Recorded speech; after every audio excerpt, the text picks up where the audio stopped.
लाडक्या बहिणींसोबत उपमुख्यमंत्री देवभाऊ संवाद साधण्याच्या नावावर नागपूर जिल्ह्यातून काटोलमध्ये मनोमिलन सभा आयोजित करण्यात आली होती। या सभेतून काटोलचे लोकप्रतिनिधी यांचा समाचार सभापती चरणसिंग ठाकूर यांनी घेतला। आपल्याला आश्वस्त करू इच्छितो माझ्या लाडल्या भगिनींना की या उद्या रक्षाबंधनच्या पहिले तुमच्या खात्यामध्ये 2 किस्ती त्या ठिकाणी आलेल्या आहेत। परंतु येणारे 5 वर्षाच्या राखी आणि 5 वर्षाची भाऊबीज तुमच्या खात्यामध्ये तेव्हापर्यंत 1500 रुपयाचा निधी आमच्या लाडल्या बहिणीच्या खात्यामध्ये त्यांनी नेतृत्व केलं।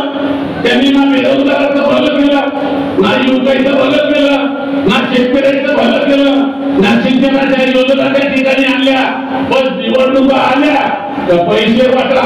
आता तर नंतर कोणत्या त्या ठिकाणी कोणता क्लब आहे होते वॉटर पार्क मध्ये महिलांना त्या ठिकाणी पोहायला जावं। आता त्या आपल्या महिला भगिनी त्या ठिकाणी पोहायला जाणार आहे। असे प्रलोभन देते आणि आता खोटा बोलते की याच्या पैसा खोटा बोलणारा पहिला कुठली त्या ठिकाणी आतापर्यंत तुम्हाला पाहायला मिळणार।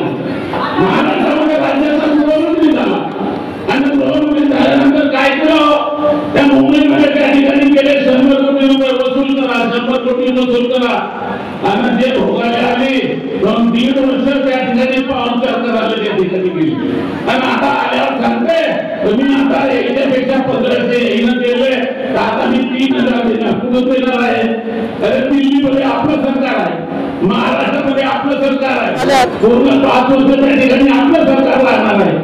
आणि म्हणून भगिनींना माझी विनंती आपल्याला या ठिकाणी आहे, या लक्ष्मीला प्रेमळले आहे ते कमळाचं फूल आहे आणि म्हणून कमळाच्या फुलाला तुम्ही त्या ठिकाणी जर त्या निवडणुकीमध्ये आपण मोठ्या मताधिक्याने मतदान करायचं आहे।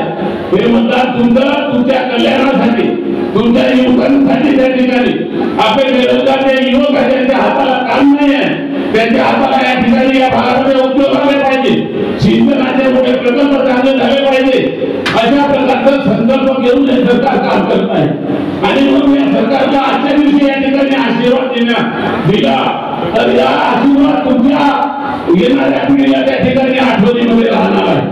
आणि म्हणून माझी हात जोडून विनंती आहे, माझ्या भगिनी आज आलेल्या आहेत, उद्याची राखी आहे, आज आपण आशीर्वाद देणार आहे, पण आशीर्वाद आज या ठिकाणी आशीर्वाद द्या, या महाराष्ट्राच्या भल्याचा आशीर्वाद द्या।